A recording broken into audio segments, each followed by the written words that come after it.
Tapi di antara sumber akidah yang keliru yang juga berbahaya adalah menjadikan akal sebagai sumber akidah. Banyak orang tersesat dalam hal ini, menjadikan akal sebagai sumber akidah. Ya. Mereka tatkala melihat dalil menurut mereka tidak masuk akal, maka mereka tolak, terutama berbicara tentang sifat-sifat Allah Subhanahu wa taala. Ya akhi, mungkin menurut Anda tidak masuk akal, masih banyak orang masuk akal. Masih banyak menurut akal yang lain masuk akal. Kenapa Anda menjadikan akal Anda sebagai patokan? Banyak perkara-perkara yang dahulu tidak masuk akal, sekarang masuk akal. Saya bilang sama antum, kalau antum kembali 1000 tahun yang lalu, terus antum bilang sama nenek moyang kita 1000 tahun yang lalu, ada alat bisa video call. Kira-kira nenek moyang kita bilang apa? Ente gila bin Majnun katanya. Bisa video call gimana caranya? Nggak usah jauh-jauh, sekarang saja saya tanya sama antum. Antum tahu nggak cara kerja video call? Kok bisa wajah kita di sini kemudian muncul di HP istri kita dengan jarak berkilo-kilo? Ada yang bisa jelaskan? Antum aja nggak ngerti sampai sekarang gimana caranya. Saya pernah tanya sama orang, bagaimana caranya? Kok bisa saya ngomong di sini suara saya kedengar di sana? Ya mungkin orang yang pakar itu kan ada gelombang Ustaz karena begini suara dan macam-macam atau lewat kabel dan macam-macamnya. Saya sampai sekarang tidak ngerti. Ada yang bilang Ustaz saya tahu Ustaz. Kalau ada pulsanya bisa Ustaz. Dia paham. Itulah pemahaman dia. Mau diapain? Kalau nggak ada pulsanya nggak bisa. Memang top kata saya.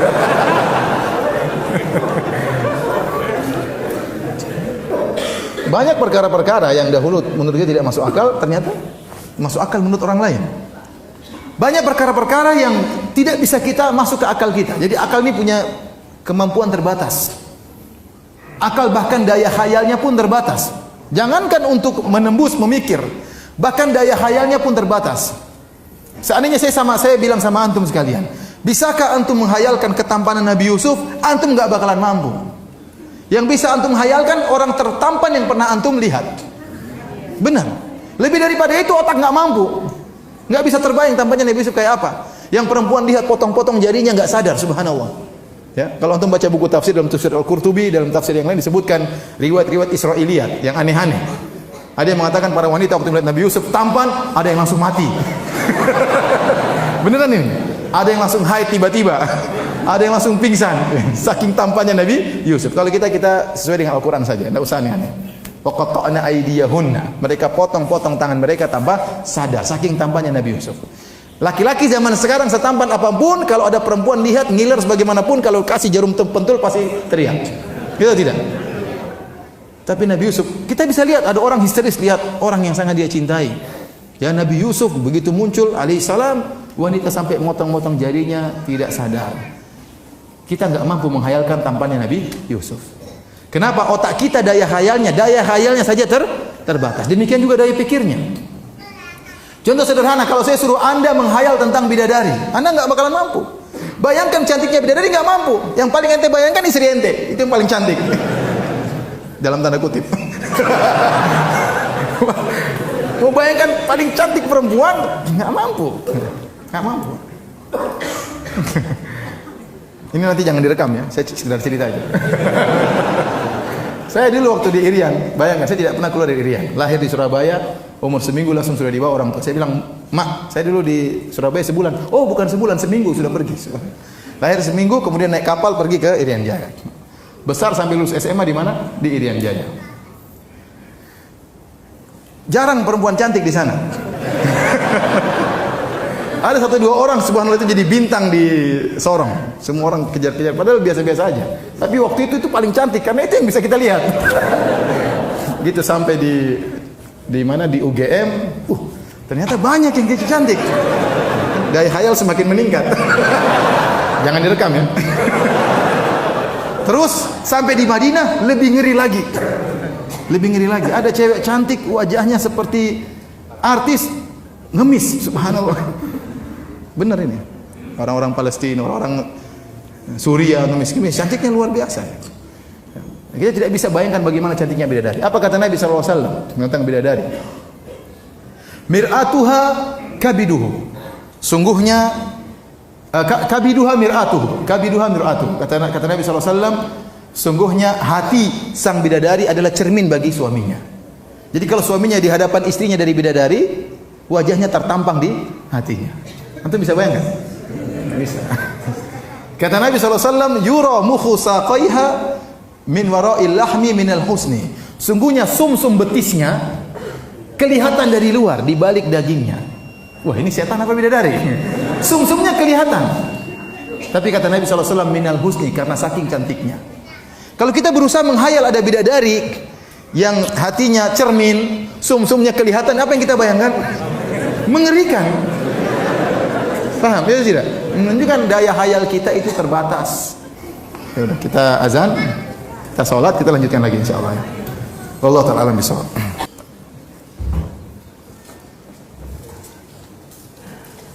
Bismillahirrahmanirrahim. Assalamualaikum warahmatullahi wabarakatuh. Alhamdulillah, salatu wassalamu ala Rasulillah wa ala alihi wa ashabihi wa man tabi'ahum bi ihsanin ila yaumiddin. Amma ba'd. Kita lanjutkan pengajian kita. Tadi telah kita jelaskan bahwasanya otak atau daya khayal kita ini terbatas, dan otak ini kemampuannya terbatas. Ada ranah-ranah yang tidak bisa dijangkau oleh otak kita, ya. Kita disuruh merenungkan tentang hakikat ruh yang ada di badan kita, kita tidak mampu. Oleh karenanya Allah berfirman, wa yas'alunaka 'anir ruh qulir ruhu min amri rabbi wa ma utitum minal ilmi illa qalila. Mereka bertanya kepada engkau tentang ruh, katakanlah ruh itu adalah urusan Rabbku dan kalian tidak diberi ilmu kecuali hanya sedikit. Kalau ada 1000 ulama berkumpul untuk menjelaskan tentang hakikat ruh, dari unsur apakah terciptakan ruh, bagaimana sifat-sifatnya, ya, apa senyawanya, maka akan ada 1000 pendapat. Kenapa? Karena mereka semua tidak tahu tentang hakikat ruh. Padahal ruh berada dalam jiwa kita, namun tidak tahu hakikatnya. Bagaimana lagi dengan Rabbul Alamin, dengan Allah Subhanahu wa Ta'ala. Oleh karenanya saya menyampaikan hal ini agar kita tahu bahwasanya otak kita ini terbatas. Ada ranah-ranah yang tidak bisa dijangkau oleh otak. Maka tatkala ada datang sifat-sifat Allah Subhanahu wa Ta'ala, maka kita imani. Mungkin menurut otak kita tidak masuk akal, bisa jadi masuk akal menurut yang lainnya. Ya. Betapa banyak ahlul bidah, baik Jahmiyah maupun Al-Mu'tazilah maupun Al-Asy'ariyah, mereka menolak sifat-sifat Allah. Di antaranya seperti mereka menolak sifat Allah di atas. Dalilnya apa? Akal mereka. Kata mereka ini melazimkan tempatlah, melazimkan waktulah, melazimkan macam-macam lah. Ya. Padahal terlalu banyak dalil menunjukkan Allah di atas. Banyak sekali dalilnya. Rasulullah SAW, ya, berdoa mengadakan kedua tangan di atas. Kalau Allah di mana-mana, ya kita ke bawah juga boleh, ke kiri juga boleh, ke kanan juga boleh. Rasulullah SAW tunjuk Allah di atas. Ya. Waktu Rasulullah SAW Isra Mi'raj, Rasulullah SAW kemana? Ke atas apa ke Bekasi? Ke atas. Ke atas. Sampai-sampai begitu dekatnya Nabi dengan Allah Subhanahu wa Ta'ala, sampai sebagian sahabat menyangka Nabi melihat Allah. Sampai ditanya dalam hadis Abu Dzar, "Ya Rasulullah, hal ra'aita rabbak?" Apa kau melihat Rabbmu? Kata Nabi SAW, "Nurun anna arahu." Ada cahaya yang menghalangi, bagaimana saya bisa melihat? Itu sudah sangat dekat. Dekat dengan Allah Subhanahu wa Ta'ala. Ya. Barang siapa yang mengingkari Allah di atas, dia mengingkari mukjizat Isra dan Mi'raj, kelazimannya. Ya, karena Rasulullah SAW untuk bertemu dengan Allah kemana? Ke atas, tanpa perantara malaikat Jibril, langsung ketemu dengan Allah Subhanahu wa Ta'ala. Dan ini keyakinan yang diyakini oleh masyarakat secara umum. Fitrah masyarakat meyakini Allah di atas. Bukankah kita sering dengar kalau ada masalah kata mereka, kita serahkan kepada yang di atas? Benar atau tidak? Sering dengar atau tidak? Tanya Allah di mana? Allah di mana-mana. Tapi maksud mereka Allah di mana-mana itu bukan zat Allah, tapi mereka meyakini ilmu Allah di mana-mana. Allah mengetahui apa? Segala-galanya. Tapi waktu mereka berdoa, mereka mengarahkan ke mana? Ke atas. Kalau mereka menghadapi sesuatu, kata mereka kita serahkan kepada yang di atas. Ini menunjukkan fitrah mereka meyakini Allah berada di atas. Malaikat Jibril turun dari Allah, mendapat wahyu dari Allah, turun kepada Nabi. Turun dari mana? Dari atas. Allah mengatakan tentang Nabi Isa, "Barrafa'ahu Allah ilaih." Kata Allah, "Wa ma qataluhu wa ma salabuhu." Mereka tidak pernah membunuh Nabi Isa, mereka tidak pernah menyalib Nabi Isa. Kata Allah, "Barrafa'ahu Allah ilaih." Tapi Allah angkat Nabi Isa ke Allah. Angkat itu ke mana? Apa ada angkat ke bawah? Terlalu banyak dalilnya. Ya. Tanzilul kitab, Al-Quran turun dari atas, terlalu banyak. Malaikat naik dari atas turun ke bawah, lapor kepada Allah naik ke atas, amalan-amalan diangkat ke atas, terlalu banyak dalilnya. Ratusan dalil kemudian dibantah dengan otak bahwasanya Allah tidak di atas. Ya. Taib. Mereka yang menolak Allah di atas, dalil mereka apa? Otak, akal. Kita katakan kepada mereka, seandainya kita menjadikan akal sebagai sumber akidah, kita bilang seandainya akal cuma satu, nggak jadi masalah. Semua akal manusia model cuma satu, nggak apa-apa mungkin kita jadikan akal sebagai sumber akidah. Masalahnya akal ukul mutafawita, akal itu bertingkat-tingkat. Akal siapa yang mau dijadikan patokan? Makanya berkata Al-Imam Malik rahimahullahu ta'ala, ya laita syi'ri bi ayyi aqlin yuzanul kitabu was sunnah. Sampaikanlah kepada aku dengan akal siapa mau ditimbang Al-Quran dan sunnah. Mau pakai akal siapa? Apakah akalnya orang-orang Yunani, Aristoteles dan yang lain-lainnya? Atau akalnya para sahabat radhiyallahu ta'ala anhum ajma'in? Atau akalnya para imam madhab? Atau akalnya ahlul bidah yang muncul belakangan? Akal siapa yang mau dipakai? Oleh karena tatkala mereka menjadikan akal sebagai sumber akidah dan akal bertingkat-tingkat berbeda-beda, akhirnya outputnya juga berbeda-beda. Outputnya juga apa? Berbeda-beda. Lihatlah, kita berbicara tentang Allah di atas berbeda-beda. Orang-orang Jahmiyah mengatakan Allah tidak di atas, tidak di bawah. Tidak di dalam alam, tidak di luar alam. Mereka mengumpulkan dua yang kontradiktif. Kita bilang kalau tidak di atas berarti di mana? Di bawah. Kalau tidak di bawah berarti di mana? Di atas. Kata mereka Allah tidak di atas dan tidak di bawah. Tidak di timur dan tidak di barat. Gimana? Kalau tidak di timur berarti di mana? Di barat. Kalau tidak di barat berarti di timur. Allah di mana? Di bawah? Oh enggak, tidak di bawah. Di atas enggak. Terus di mana? Tidak di atas dan tidak di bawah. Ini enggak masuk akal. Allah apakah di alam semesta apa di luar alam semesta? Allah tidak di alam semesta dan juga tidak di luar alam semesta. Terus berarti tidak ada kalau begitu. Apa bedanya Allah dengan tidak ada? Sifati tidak ada. Apa sih? Kalau ada sesuatu tidak ada, saya sifati. Tidak ada itu tidak di atas dan tidak di bawah. Benar atau tidak? Tidak ada itu tidak di dalam alam, tidak di luar alam. Benar atau tidak? Sebedanya tidak ada dengan Allah, apa bedanya? Ini Jahmiyah. Taib. Orang-orang Mu'tazilah mereka mengatakan Allah tidak di atas. Terus bukankah dalam hadis-hadis yang banyak, hadis mutawatir, Allah akan dilihat di surga? Di antara kelezatan yang paling indah adalah melihat wajah Allah Subhanahu wa taala. Kata mereka Allah tidak bisa dilihat. Di surga pun tidak bisa dilihat. Terus hadis-hadisnya dhaif. Mana dhaif? Hadisnya mutawatir. 20 sahabat lebih meriwayatkan. Tapi mereka konsisten. Allah tidak berada di atas dan Allah tidak bisa dilihat di akhirat kelak. Muncul orang-orang Asy'ariyah, pendapatnya lain lagi.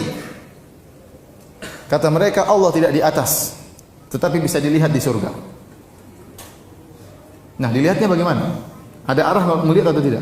Antum kalau melihat ada arah dilihat enggak? Kalau antum melihat ada arah dilihat atau tidak? Ya berarti Allah ada di suatu arah. Makanya Nabi SAW mengatakan, "Innakum satarawna rabbakum kama tarawna al-qamara lailatal badri la tudamuna fi ru'yatihi."